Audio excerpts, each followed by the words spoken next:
और बुलेटिन की शुरुआत एक बड़ी खबर के साथ करेंगे। रायपुर से बड़ी खबर है, जहां पर महादेव सट्टा ऐप का मामला। महादेव ऐप के जरिए कमाए गए पैसे फर्जी अकाउंट में भेजे गए। फर्जी अकाउंट से स्टॉक एक्सचेंज में खपाया गया पैसा। ईडी की जांच में हो रहा खुलासा। 1100 करोड़ रुपए खपाए जाने की आशंका। अवैध रकम को शेयर मार्केट में खपाया गया। इस सूत्रों के हवाले से खबर है। मामले की जांच में अब सेबी भी जुटी हुई है। बड़ी खबर इस वक्त ही आपको बता रहे हैं। महादेव सट्टा ऐप मामले में ये बड़ा खुलासा हुआ है और इसमें बताया ये जा रहा है कि काफी पैसा स्टॉक मार्केट में भी लगाया गया। 1100 करोड़ रुपए खपाए जाने की आशंका यहां पर जताई गई है। अवैध रकम को शेयर मार्केट में खपाया गया। सूत्रों के हवाले से जानकारी। मामले की जांच में अब सेबी की टीम भी जुटी है। सेबी जो कि स्टॉक मार्केट की हर गतिविधि पर नजर रखती है और ऐसे में कौन कौन से वो शेयर जहां पर ये पैसा लगा, किसके द्वारा लगाया गया, ये फिलहाल यहां पर जांच का विषय है। ईडी की जांच में ये खुलासा हो रहा है। हालांकि अभी ये खबर सूत्रों के हवाले से है, इसमें देखना है कि क्या पुष्टि होती है आने वाले समय में या नहीं। अवैध रकम को शेयर मार्केट में खपाया गया, ये जानकारी फिलहाल मिल रही है। महादेव सट्टा ऐप मामला, जिसमें बड़ी खबर इस वक्त आपको बता रहे हैं और फर्जी अकाउंट में ये पैसे खपाए गए, ये फिलहाल जानकारी मिल रही है। तो इस वक्त की बड़ी खबर आपको हम बता रहे हैं। अवैध रकम को शेयर मार्केट में खपाया गया, सूत्रों के हवाले से जानकारी। मामले की जांच में सेबी की टीम भी जुटी हुई है। महादेव सट्टा ऐप मामला और इसमें फिलहाल कार्रवाई की बात कही जा रही है। फर्जी अकाउंट से स्टॉक एक्सचेंज में खपाया गया पैसा। ईडी की जांच में इसका खुलासा हो रहा है और ये बहुत बड़ा मामला था। इसमें पूर्व मुख्यमंत्री भूपेश बघेल भी घिरते हुए नजर आए हैं। बीजेपी कई बार आरोप लगा चुकी है और सरकार बदलने के बाद इस मामले में लगातार एक्शन दिखा है और अब जो नए नए खुलासे हो रहे हैं, पहले इसमें सीबीआई की जांच चल रही थी, अब सेबी भी इस पूरे मामले में जांच करेगी और शेयर बाजार में जो पैसा लगाया गया उसकी जांच इस पूरे मामले में की जाएगी। और क्या कोई स्पेसिफिक कंपनियां थी जहां पर ये पैसा लगा, उनका क्या महादेव सट्टा ऐप से कोई कनेक्शन हो सकता है, ये सारी चीजें हैं इनका पता लगाने की कोशिश की जाएगी। क्योंकि 1100 करोड़ रुपए की जो रकम है, ये छोटी रकम नहीं है, बहुत बड़ी रकम है। और ये पूरा मामले का खुलासा उस वक्त हुआ था जब ये जो महादेव ऐप जिन्होंने इसकी शुरुआत की थी, उनकी जो शादी की तस्वीरें सामने आई थी, इसमें कई बॉलीवुड स्टार्स भी पहुंचे थे। उसके बाद से इस पूरे मामले में कई बड़े खुलासे हुए और ये कहा गया कि एक जूस बनाने वाला व्यक्ति कैसे करोड़ों का मालिक बना। और आरोप तो ये भी लगे कि राजनीतिक फंडिंग भी हुई इस पूरे मामले में। पूर्ववर्ती सरकार यहाँ पर संदेह के घेरे में है, सवाल उठ रहे हैं, बीजेपी की तरफ से सवाल उठाए जा रहे हैं। अंकुश शर्मा इस वक्त हमारे साथ जुड़ गए हैं ज्यादा जानकारी के साथ।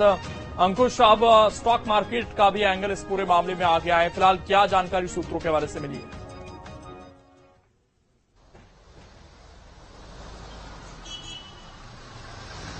देखिए, छत्तीसगढ़ की राजधानी से महज 30 किलोमीटर दूर भिलाई बस्ती से ये युवक जो है वो उठा था। उसने महादेव सट्टा ऐप बनाया और उस ऐप के माध्यम से उसने इतना पैसा कमाया कि वो दुबई शिफ्ट हो गया। दुबई शिफ्ट होने के बाद हजारों करोड़ों रुपए की संपत्ति कमाई की और उसमें हजारों लोगों को उस ऐप के माध्यम से उसने जोड़ा। अब जब पैसा ज्यादा आया तो पैसे को व्हाइट में बदलने के लिए कई तरह के जतन किए गए, कई तरह के प्रयोग किए गए और उसके बाद अब जब ईडी और ईओडब्ल्यू की कार्रवाई के बाद जब इस पूरे पैसे की जांच पड़ताल की जा रही है, तो अब एक नया एंगल इस पूरे घटनाक्रम में सामने आया है कि करीब 1100 करोड़ रुपए स्टॉक मार्केट में खपाया गया था और स्टॉक मार्केट से उस पैसे को वाइट करने की कोशिश की गई थी। हालांकि ये तमाम चीजें अभी साबित नहीं हुई है, लेकिन सेबी इस पूरे मामले की जांच पड़ताल में जुटी हुई है। याद होगा कि एक समय ऐसा आया था जब स्टॉक मार्केट एकदम से क्रैश हुआ था। वो स्टॉक मार्केट के क्रैश होने का कारण भी अब कहीं ना कहीं ये महादेव सट्टा ऐप से जुड़ा हुआ पूरा मामला उससे जोड़कर देखा जा रहा है। बताया भी गया है कि दुबई की एक कंपनी है जो स्टॉक मार्केट में पैसा लगाने का काम करती है और उस कंपनी के माध्यम से जो रवि उत्पल हैं उन्होंने और उनके साथियों ने उसमें पैसा जो है फंड किया था।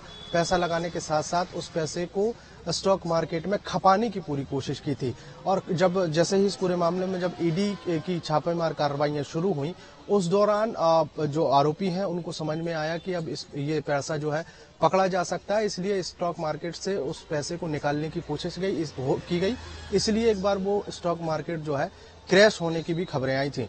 अब इस पूरे मामले की जांच कर रही है। एक तरफ ईडी अपनी पूरी जांच आगे बढ़ा रही है, दूसरी तरफ छत्तीसगढ़ में अगर बात करें तो ईओडब्ल्यू भी इस पूरे मामले में जांच करती हुई नजर आ रही है और सेबी ने भी इस पूरे मामले को अपनी जांच में लिया है और जांच में लेने के बाद आगे स्टॉक मार्केट में कितना पैसा लगा है, कहां से पैसा लगा है, कौन कौन कंपनियों के माध्यम से इस स्टॉक मार्केट में पैसे खपाने की कोशिश की गई है, तमाम बातों को लेकर जांच पड़ताल अब यहां पर चल रही है। फिलहाल स्टॉक मार्केट में पैसा खपाया गया है महादेव सट्टा ऐप का, वो भी अब धीरे धीरे स्पष्ट होता हुआ दिखाई दे रहा है।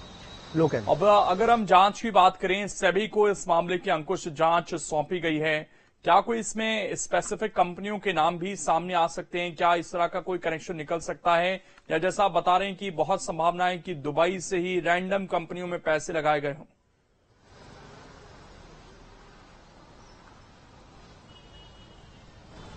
देखिए, बिल्कुल निश्चित तौर पर अगर जिस तरीके से इस पूरे घटनाक्रम में सामने आया है कि स्टॉक मार्केट में पैसा खपाने की कोशिश की गई थी, उसी सिलसिले में अब ये सामने भी आया है कि हरिशंकर टिपरेवाला की एक कंपनी है जो दुबई की एक बड़ा हवाला कंपनी वाला है। इसमें जो इसकी जो कंपनी है टिपरेवाला, उसमें कहीं ना कहीं महादेव सट्टा ऐप का जो पैसा है उसको खपाने की कोशिश की गई थी और ये पूरा पैसा स्टॉक मार्केट में लगाया गया था ताकि ये पूरा पैसा जो है व्हाइट में कन्वर्ट किया जा सके और व्हाइट में कन्वर्ट करने के बाद इसको अलग अलग जगहों पर शिफ्ट किया जा सके।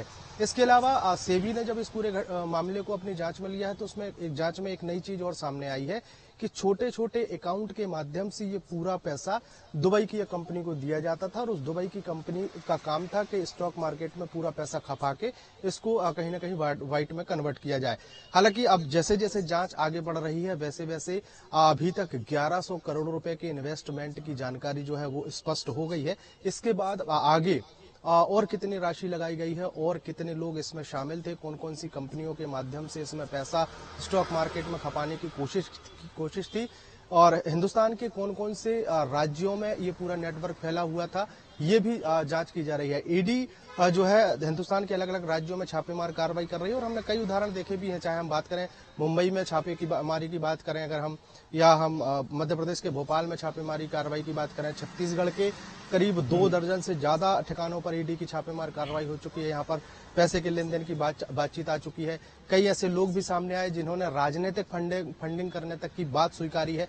तो हर एक पहलू से शुरुआती दौर में तो ऐसा लग रहा था कि सिर्फ महज आरोप लगाए जा रहे हैं और आरोप के जांच होगी तो शायद कुछ नहीं निकलेगा, लेकिन अब जब इस तरीके से पूरे मामले की जांच में सेबी ने दखल दिया है तो स्वाभाविक तौर पर लगने लगा है कि बहुत बड़ा ये पूरा मामला है और बहुत ज्यादा पैसों का ये पूरा विषय है और उसके बाद जब ये पूरी जांच कंप्लीट होगी उसके बाद तमाम चीजें स्पष्ट होती हुई दिखाई देंगी। लोकेन, शुक्रिया अंकुश आपका जुड़ने के लिए और जानकारी देने के लिए। तो ये बहुत बड़ा मामला है, 1100 करोड़ रुपए की जो रकम है वो छोटी नहीं होती है और उसको स्टॉक मार्केट में